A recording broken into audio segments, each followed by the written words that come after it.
Set in a coastal town called Shaw Bay, the story introduces us to a beautiful young woman named Erin. She is a local who deeply loves the natural beauty of her hometown. In her daily life, Erin works as a land and property agent alongside a man named Mitch. Unfortunately, the local economy is slowing down, and only a handful of wealthy investors are willing to put money into the area. To deal with this, the mayor has been planning to bring in outside investors to build a shopping center along the beachfront. Erin strongly disagrees with this idea, believing that such development would damage the natural beauty that makes Shaw Bay special. Almost every day, Erin visits a seafood restaurant owned by her best friend Harper, either to enjoy a meal or simply to chat. The two of them also live together at Harper's house, and Erin dreams of one day buying her own home through her hard work. Around this time, a handsome man named Theo arrives in town, and both women quickly notice his European accent. What they do not know is that Theo is actually a prince from the kingdom of Mondaccia, a secret he chooses to keep to himself. One day, while Erin is eating outside, she accidentally gets sauce all over herself.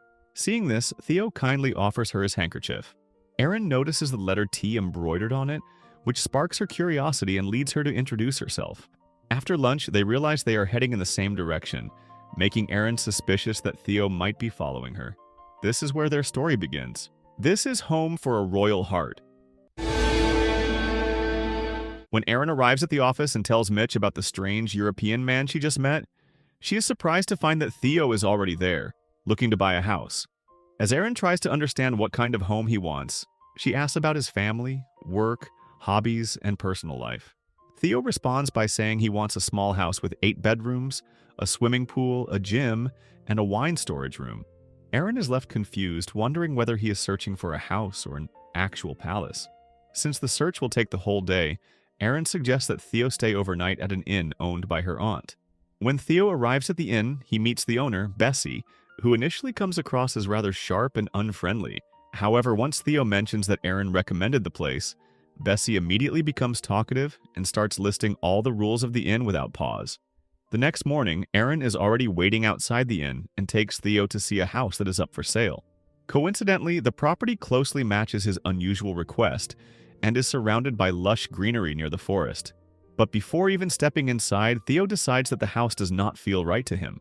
He asks Erin to look for other options and assures her that price is not an issue as long as it can be negotiated.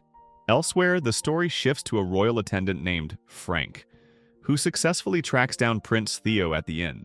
To protect his secret, Theo quickly introduces Frank as an old friend, making it clear that he does not want his true identity revealed.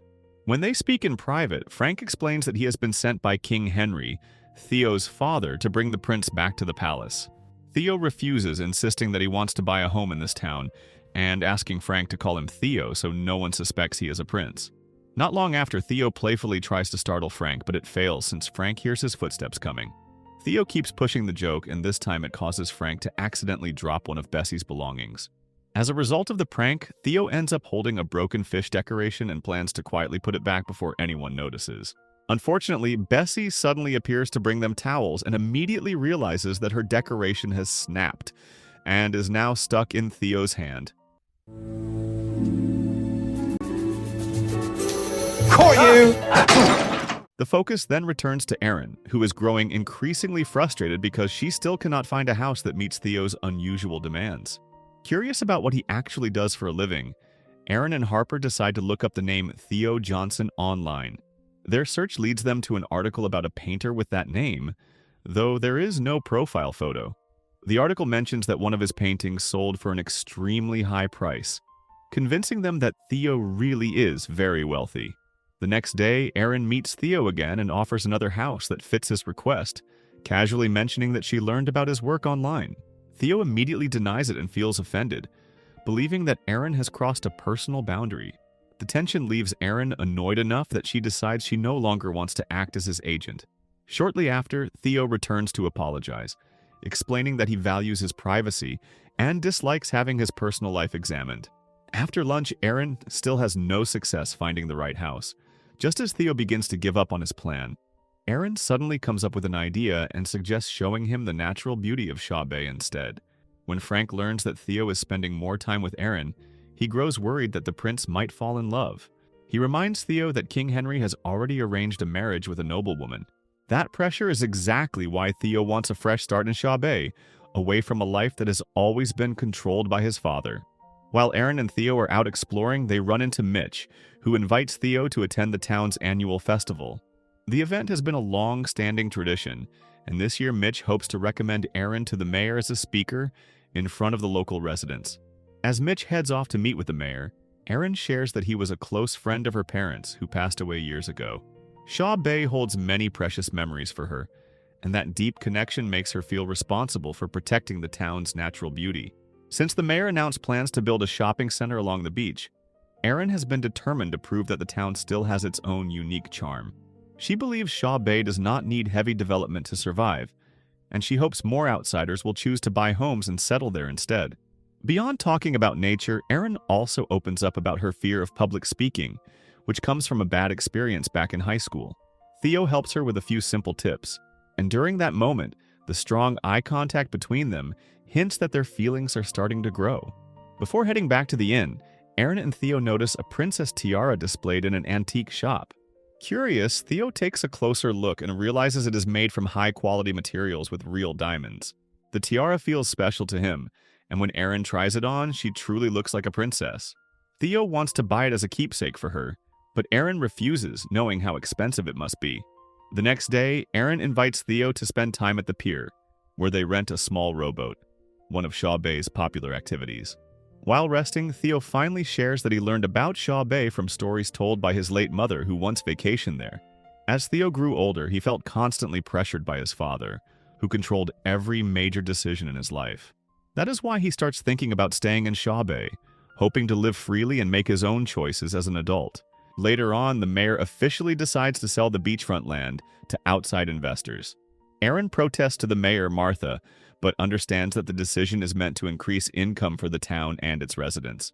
Still convinced that Shaw Bay does not need modernization, Erin takes Theo up to a hill to prove her point. From there, Theo finally sees the breathtaking views Erin used to enjoy with her parents when they were still alive.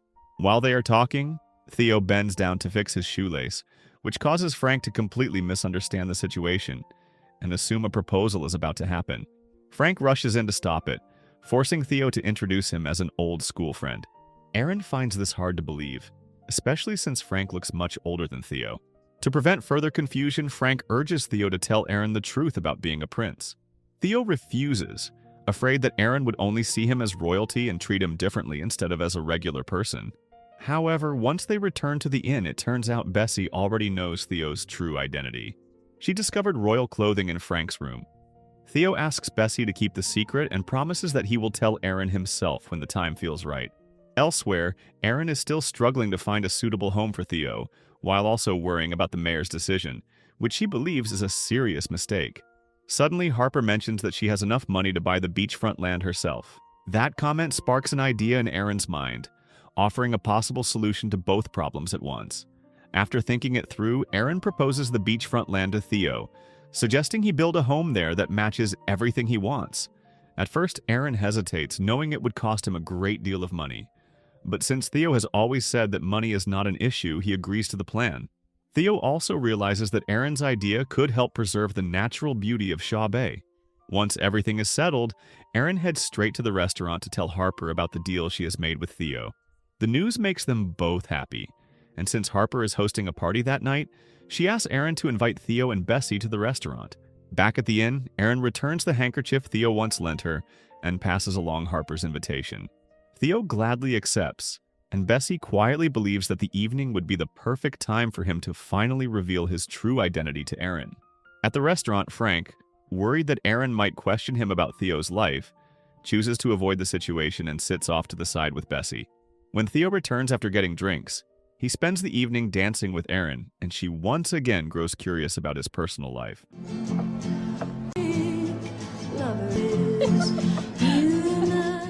Watching them together, Bessie cannot help but notice how well they suit each other. Frank, however, knows the truth. Theo has already been promised to a noblewoman he has never even met, and he is expected to marry her. At the same time, Frank receives a call from King Henry, who has blocked one of Theo's bank accounts in an attempt to force him to return to Mundacia. The news is devastating, as it leaves Theo without enough funds to buy the beachfront land from the mayor. The next morning, Theo goes to the office to see Aaron and apologize for leaving the restaurant without saying anything the night before. He explains that one of his bank accounts has been frozen by his father, leaving him with only a small amount of personal savings. With that limited money, Theo can only afford a modest apartment to stay in the town.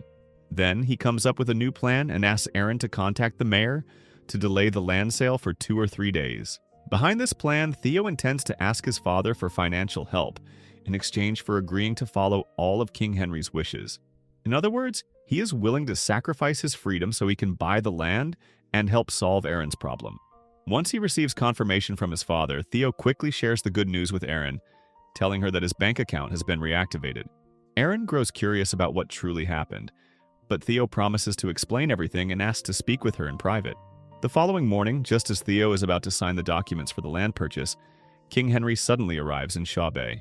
His appearance reveals Theo's true identity as a prince to everyone, leaving Aaron hurt, angry, and feeling deeply deceived. In reality, Theo had already planned to tell Aaron the truth while they were dancing at Harper's restaurant. However, King Henry unexpectedly brought up the arranged marriage, which only made Aaron more upset, especially since she had already fallen for a prince who was supposedly promised to someone else.